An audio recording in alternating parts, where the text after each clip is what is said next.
You won't believe the crazy receipts that Dawn Richards just dropped on the whole Cassie-Diddy saga, 'cause believe me when I say that this whole thing is crazier than a pack of foxes.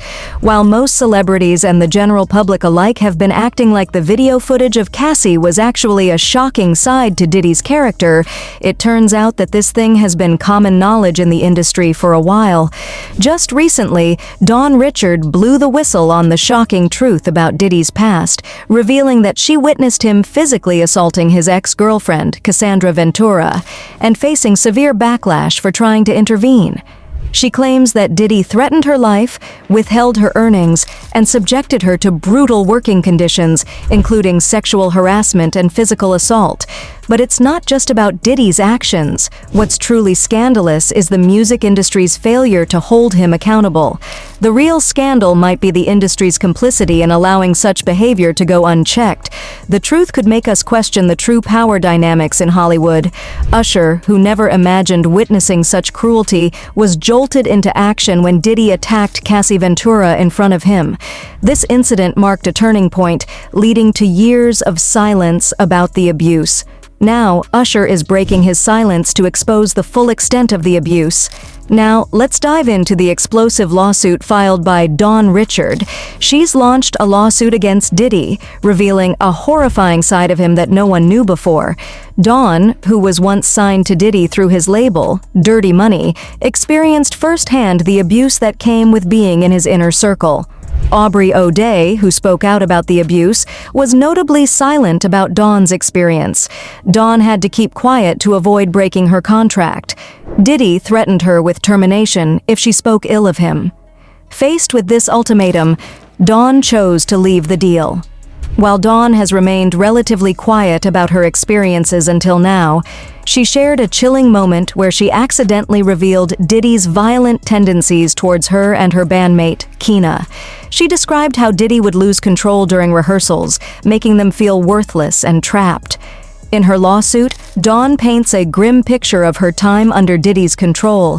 The most shocking claim is that Diddy once confined her to his car for 2 hours after a heated argument.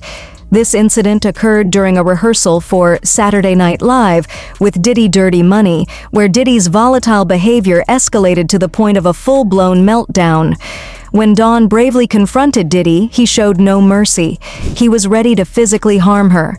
Thankfully, his bodyguard intervened before things could escalate further. However, the abuse didn't stop there. The bodyguard then locked Dawn in his Bentley, leaving her to scream for help. Thankfully, she managed to keep her phone and reached out to her dad, who boarded a train from Baltimore to NYC, eager to beat Diddy blue and black. When he arrived, he was prepared to bring the authorities into the situation, but Diddy had different intentions. He allegedly threatened Dawn's father with a chilling warning, "Consider your family and think about your daughter's future." That was just the beginning. Dawn reported that Diddy made her work tirelessly, never allowing her a moment to rest, barely providing her with food, and constantly making threats. In 2004, Dawn found herself entangled with Diddy on Making the Band. What appeared to be her golden opportunity quickly turned into a nightmare. Diddy was out there berating the female contestants, calling them fat, ugly, and hurling insults left and right. But the true nightmare was the relentless pressure they faced. They were pushed to their limits, working without breaks, sleep, or food, days stretched into endless rehearsals until their bodies collapsed. Dawn herself lost a significant amount of weight and even developed rashes from being attached to a microphone pack around the clock. Imagine MTV watching your health deteriorate while the cameras kept rolling. If she even considered leaving the studio, Diddy would snap, "Where the heck are you going? We've got an album to finish." Oh, and then there was the issue of money, or the lack thereof. Dawn alleged that Diddy owed her a staggering $1.2 million in royalties, in addition to $335,000 for earnings from tours. She also promoted his brands such as Ciroc and Diddy Beats without receiving any compensation. Essentially, she was doing all the work, and he was pocketing all the profits. But it only got worse. Dawn claimed that Diddy wasn't just financially exploitative, he was also physically inappropriate. She described instances where he made her strip down to her underwear, humiliated her by calling her names like lazy and ugly, and criticized her appearance in front of his entourage. Once, while she was getting dressed for a fitting, Diddy groped her, pretending to show a stylist how he wanted her bra straps. He also hit her and complained that she was too thin. He even joked about her unmentionables. Imagine your boss making such nasty remarks. As if all that wasn't enough, Dawn found herself caught in the middle of Diddy's notorious freak-off parties. Those wild gatherings where anything went. She would be in the studio while these parties went on, and sometimes Diddy would even try her out in front of everyone, crossing boundaries she didn't want crossed. And this wasn't just a one-time occurrence. He did this repeatedly, pushing her to the brink. A particularly distressing thing about Dawn's situationship with Diddy was how she constantly felt like there was no way out of his clutches. The situation worsened in 2010, following years of Diddy's relentless pursuits. By this time, Dawn's health had deteriorated significantly. She was diagnosed with anemia, her white blood cell count plummeted, and her joints suffered from a condition known as arthralgia, which essentially meant her body was failing.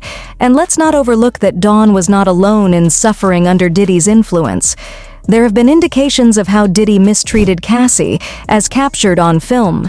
His testimony in Cassie's lawsuit provides even more horrifying details of his treatment. Dawn reported seeing Diddy physically abuse Cassie in public before turning a blind eye. A particularly shocking incident involved Diddy storming into the kitchen, hurling insults at Cassie, accusing her of wrongdoings, and then violently throwing a skillet filled with eggs at her. You might wonder why these instances were not reported earlier. It's not a straightforward answer. The lawsuit reveals that Diddy had a strategy to silence those affected. For the victims, this situation was dire. They found themselves questioning, who will believe us if Usher and Ne-Yo choose to remain silent? Usher's name has gained more attention in recent times as Diddy faces numerous lawsuits overshadowing the news. It's not a surprise considering Usher's background includes years at Diddy's notorious Flavor Camp. For those not familiar, this was a private retreat where young musicians trained, worked together, and allegedly encountered the dark side of the entertainment world. Usher, barely of age at the time, spent his early years under Diddy's guidance at Flavor Camp. The rumors surrounding the activities there have become more widespread. Usher look like he fresh off a goddamn plane. Usher fresh off the garden stage. That's my brother right here from day one. We used to wake up and, pause, but like, check this out. Back in the days when he was like 10 and I was a little bit older, his older brother, we used to fight over the Frosted Flakes. You know what I'm saying? Before pause was invented. You know what I'm saying? But it's my brother for real. We used to actually wrestle off of the Frosted Flakes because he used to always get up early with me. Now he's one of the richest stars in the world. And what the fuck did Puff just say? Nobody's gonna acknowledge this for me. Puff just said we used to wrestle over the Frosted Flakes. And we're streaming live. That was stupid. Listen, that was fucking stupid. Listen, we're having a good time, yo. Usher made it in the... Hey, yo. Usher has remained largely silent on his experiences at Flavor Camp, but the question of the long-term effects of those experiences is hard to ignore. Considering the recent revelations, it's intriguing to contemplate what other shocking incidents Dawn may have witnessed. The torment did not end with Cassie either. Dawn also recounted seeing Kim Porter, Diddy's ex-wife, leaving his studio in tears with visible injuries, including bruises on her face and lips. Kim was always at least 1 or 2 steps ahead. She knew how it worked. She just miscalculated at the end. Miscalculated to the level in which he'd go, or yeah. Okay. I think for her, she thought not even he would be willing to do that. You know, especially in the way he did it. Right. I'm still surprised that people have the ability to question it when her casket was pre-ordered. Wow. I know that. Like, that fact in detail, people keep forgetting to mention. She had her casket ready 3 weeks before she died. Diddy's abuse of women was not just a one-time thing, it was a pattern with more severe consequences than just physical. Don claims Diddy hosted notorious drug-fueled parties where he would invite underage girls, and the results were horrifying. Surprisingly, Diddy even employed police officers at these parties, ensuring his authority extended into law enforcement. This explained why he was never held accountable. He had protection from the music industry and the authorities alike. It's no shock that Dawn felt overwhelmed and scared during her association with Diddy. She witnessed far too much, and her fear was genuine. However, this situation becomes complicated. Some individuals are doubting Dawn's story because, at some point, she was still open to collaborating with Diddy. In fact, she was enthusiastic about being a part of the Making the Band reboot in 2020 and even contributed one of her songs, Deliver Me, to his Love album. So why would she continue to work with him after everything?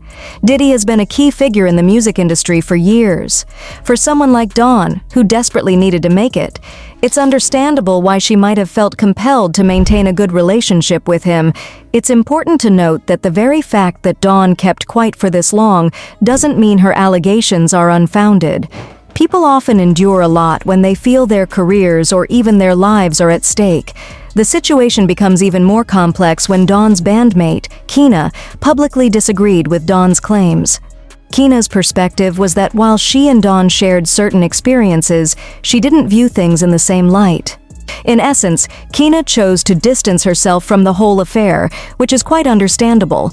Kina's husband, Tony Vick, is a friend of Diddy, creating a clear conflict of interest for her to publicly support Dawn's lawsuit. However, it's still disappointing, especially considering Dawn had previously attempted to help Kina escape from her own alleged abusive relationship.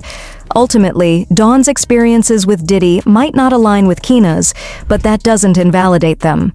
Diddy's influence is profound, and it's evident that he has a strong hold over those around him.